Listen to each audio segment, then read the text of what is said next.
Hi, my name's Phil. I like talking about politics, and in this video I'd like to discuss the Prime Minister's early admission that we are headed for a third coronavirus wave, despite his earlier denials and his strategy of getting in early blame for Europe. But first, if you'd like to be notified of daily news and politics, please subscribe to the channel and click the bell notification icon. So in terms of coronavirus waves, we have always followed Europe. The first wave hit the continent before us, giving us time to prepare that we did not use. We could have imposed restrictions at our borders, enforced testing and quarantine, got a march on PPE ordering, which we were told to do the year before. We didn't. We still aren't, in terms of the quarantining and the better test and trace. That's still useless. Then we were hit and our government acted like it was a massive surprise. Then the second wave emerged in Europe last August. The government denied that we would be hit. Yeah, I know we said we wouldn't be hit with the first wave, but we're definitely not going to be hit with the second wave. Then we were. Oops. Then Boris Johnson said that we were now essentially getting past the pandemic. That's the line he's been pulling for the past couple of months. The vaccination programme would deliver us in the same way that test and trace was supposed to save us last year and didn't. Experts said otherwise. Yes, vaccination helps. Of course they do. They don't solve the problem, but they are an important part of the solution. Everything else we have in place, however, is not fit for purpose. We're still not applying the correct measures at points of entry into our island nation. We still don't have a test and trace programme that's fit for purpose. We still don't have adequate financial support for those needing to isolate. We still don't enforce common sense rules like mask wearing and staying the hell out of each other's houses, without good reason anyway. In our local area, my partner told me about someone posting pictures of a 21st birthday party at their house, not just for the household. Loads of people were there, all hideously illegal, and also right there on a local Facebook group, not a private group. They posted it knowing full well the police would do nothing. Frankly, the whole thing is a mess. Boris Johnson is promising that as we peel back the layers of lockdown restrictions, that we will not be reimposing them. It's all one way now. And then, earlier this week, he started talking about a third wave. I noticed that it prompted the Sun to display prominently on their front page the Prime Minister's promise not to go back into lockdown, ever. A veiled warning, I suppose, that any attempt to do so will be met with more than the usual resistance. So why is Johnson now talking about the third wave when he denied the first two? He's getting the blame game going, that's why. He's talking about it as being Europe's third wave. Europe's third wave will wash up on our shores. A careful metaphor to imply that we will be the victims of Europe's mess, and like King Canute, we can't actually command the tide to halt its progress and we'll just have to put up with it. Except, of course, in the words of a prominent independent sage expert, it's bollocks. First of all, this third wave is being driven by the B117 variant. That's the one we gave birth to on our little plague island. If Europe have made a mess, and they absolutely have, it's by not imposing tight enough travel bans on people coming from Britain. Christina Pagel warned that the old restrictions do not work against B117. That's why the old lockdown worked against what was at the time the most dominant form of the virus, but parts of the country where B117 was active, Kent initially, saw increases in infection rates. Well, B117 is now the most dominant form in the UK. It accounts for 95% of cases. And it's spread around the world in the space of just 3 months. She says that the Europe wave is not coming here, we already have it. Merged, of course, with our second wave, really, because, well, that never ended. And she's not just calling out Johnson's nonsense. Like all experts, she's also offering practical advice.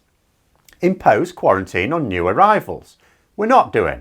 A full year since the start of our first lockdown, the anniversary was like yesterday, we've still not imposed quarantine restrictions. We're an island.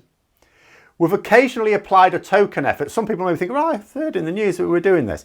There's a token effort, but we've never actually gone through with it. You know, it's all about, oh yeah, we're going to do this thing, and don't do it. Or it all goes to hell in a handbasket because we mess it up and we just end up not doing it. Pagel has showed her frustration at the government not implementing better ventilation in, say, schools and other places where you're going to get lots of people, like hospitality settings. which a range of experts around the world I've been seeing have described as cheap and easy to do. She finishes off by saying that she believes the Prime Minister knows that his roadmap won't actually save us from the third wave and he's getting his excuses in. Now, I absolutely agree. And not just because I have no respect for this clown.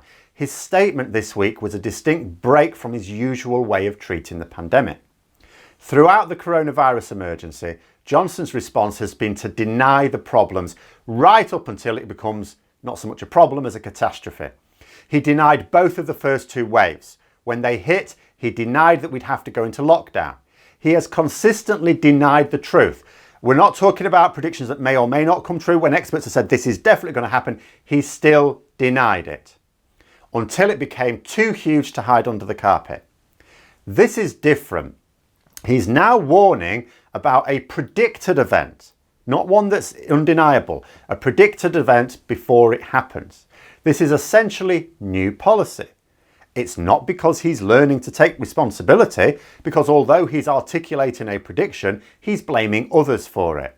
This is both disappointing in general because it's not going to tackle the root cause and therefore not solve the problem, but also an indicator of tough times ahead for the government.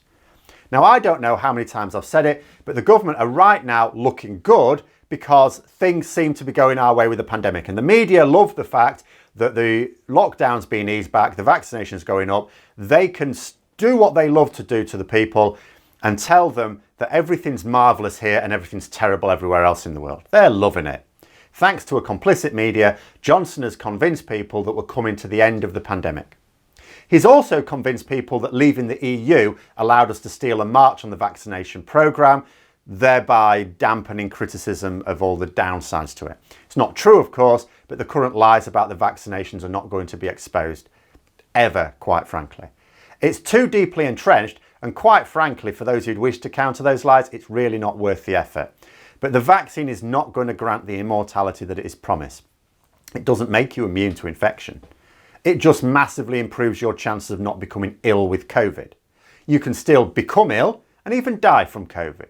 You are just much less likely to do so. But that probability is also affected by, for example, how resistant newer strains are, how quickly we can produce improved vaccines and then keep that program rolling. Remember, the antibodies do not remain in our system forever. It's not a case of getting everyone vaccinated and we're done. It needs regular boosting. We need a constant cycle of vaccinations. The way I look at it is this: without everything in place to support vaccinations, we are still vulnerable. We do not look like putting the rest of the support in place very quickly, if at all. If it's possible to see a significant surge this summer, how much more serious will the situation be in autumn? Because if we allow a surge in summer and do not reimpose restrictions, then we create the ideal conditions for new variants to emerge that are much more transmissible in vaccinated people. What then in autumn? What happens then? You know, after the promise of test and trace and then the vaccination programme that is currently boosting the Conservatives in the polls, what happens when we're back in autumn with another seemingly unstoppable rise in cases with no other option but to lock down again? What will the government do to persuade us that they are still the people for the job? Blame Europe? How's that going to help?